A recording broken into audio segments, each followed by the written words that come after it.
kuhisi baridi inayofanya mifupa yako ipasuke, huku ukiwa umesimama mbele ya moto mkali.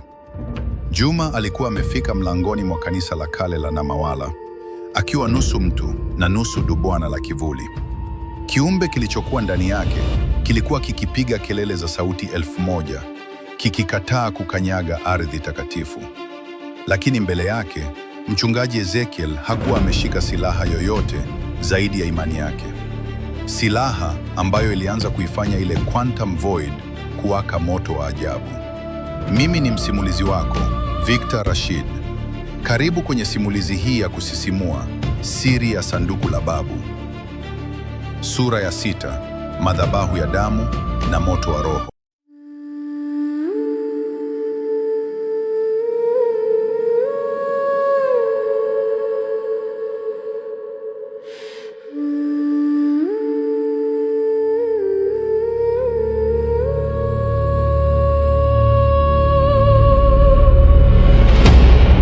Juma alijiburuza hadi kwenye ngazi ya kwanza ya kanisa. Kila alipogusa simenti ya kanisa, ngozi yake ilitoa moshi mweusi na harufu ya nyama inayoungua. Kile kiumbe kilichokuwa ndani yake kilikuwa kinapambana kwa nguvu za ajabu, kikijaribu kuurudisha mwili wa Juma nyuma, kuelekea kwenye kiza cha misitu. Rudi! Sauti ilitoka kifuani mwa Juma, sauti nzito iliyoyateteresha madirisha ya vioo ya kanisa. Mwili huu ni wangu, mimi ni giza la milele. Mlango mkubwa wa mbao wa kanisa ulifunguka kwa kishindo. Mchungaji Ezekiel alitokea, akiwa amevaa joho jeupe ambalo lilikuwa na madoa ya vumbi. Lakini machoni pake kulikuwa na mwanga ambao Juma hakuwahi kuona kwa mwanadamu yoyote. Hakuwa na hofu, hakuwa na kutetemeka. Mchungaji, nisaidie, Juma alinong'ona, damu nyeusi ikimtoka machoni badala ya machozi. Mchungaji Ezekiel alitazama kile kiumbe kinachojiviringisha chini ya ngozi ya Juma. Aliona jinsi vivuli vilivyokuwa vikitoka mwilini mwa Juma vikijaribu kuizima taa ya mafuta iliyokuwa mkononi mwake. Wewe unayekula roho za watu, unayeficha uovu wako kwenye sayansi na giza, jina lako linajulikana, Ezekiel alisema kwa sauti tulivu, lakini yenye mamlaka iliyosababisha ardhi kutulia. Ondoka ndani ya kijana huyo. Kiumbe kile kilicheka kicheko cha kudhihaki. Mimi ni the singularity. Mimi ni mwisho wa kila kitu. Hata huyo unayemwita hawezi kunifikia huku kwenye utupu niliotoka. Ghafla, Juma alinyanyuliwa hewani na nguvu isiyoonekana. Mwili wake ulipindishwa kwa namna ambayo mifupa ilisikika ikivunjika. Kak, kak, kak. Lakini Juma hakufa. Kile kiumbe kiliuhitaji mwili wake ukiwa hai ili kiendelee kutesa. Kichwa cha Juma kilizungushwa nyuzi 180, akimtazama mchungaji Ezekiel kwa macho yaliyogeuka kuwa mashimo mawili ya giza. Mchungaji Ezekiel alianguka magoti, akapiga kiganja chake kwenye ardhi na kuanza kuomba kwa lugha ambayo haikuwa ya dunia hii. Mazingira yalianza kubadilika. Upepo mkali ulianza kuvuma ndani ya kanisa, ukizunguka madhabahuni.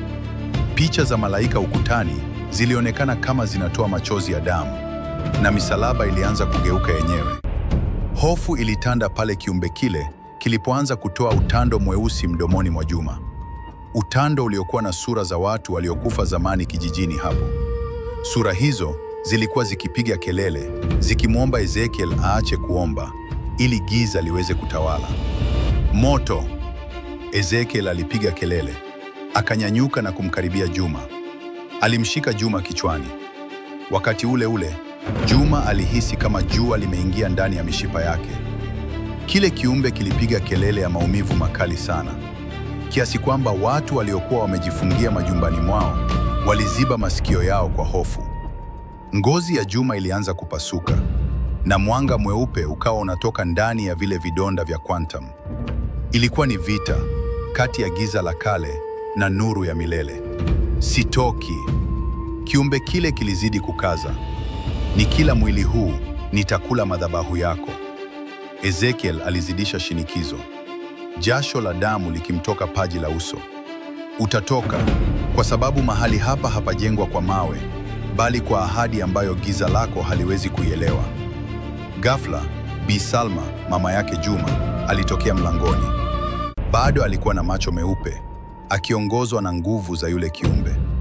Alishika kisu cha mganga kilichokuwa kimejaa sumu, akielekea kumchoma mchungaji mgongoni. Juma, mchungaji alipiga kelele, tumia nguvu yako ya mwisho, kataa giza hili. Ndani ya lile giza nene la quantum, Juma aliona mwanga mdogo. Kwa nguvu za ajabu, Juma alipaza sauti ndani ya roho yake, ondoka! Mlipuko mkubwa wa mwanga ulitokea. Kila kioo cha kanisa kilipasuka vipande 1000. Mwangaza ule ulikuwa mkali kiasi cha kufuta vivuli vyote kijijini kwa sekunde kadhaa. Moshi ulipotulia, Juma alikuwa amelala chini, mwili wake ukiwa umejaa makovu yanayofanana na ramani ya nyota zilizokufa. Mchungaji Ezekiel alikuwa amechoka, akivuja damu, lakini Bi Salma alikuwa amerejea kwenye hali yake ya kawaida. Hata hivyo, kile kiumbe hakikuangamizwa kabisa. Kilitoka ndani ya Juma na sasa kimejificha kwenye kivuli cha madhabahu, kikisubiri saa ya giza zaidi ili kufanya shambulio lake la mwisho. Je, Juma atapata amani au amekuwa tu mlango wa giza kubwa zaidi litakalomeza ulimwengu mzima?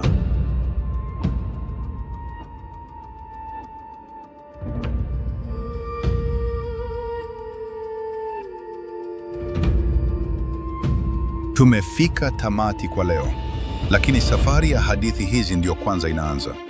Ili kuwa wa kwanza kupata mwendelezo na simulizi nyingine kali kama hizi, tafadhali bonyeza alama ya subscribe, share simulizi hii na rafiki zako, na tuandikie kwenye comment ni jambo gani limekugusa zaidi leo. Mimi ni msimulizi wako, Victor Rashid. Asante kwa kuwa nami.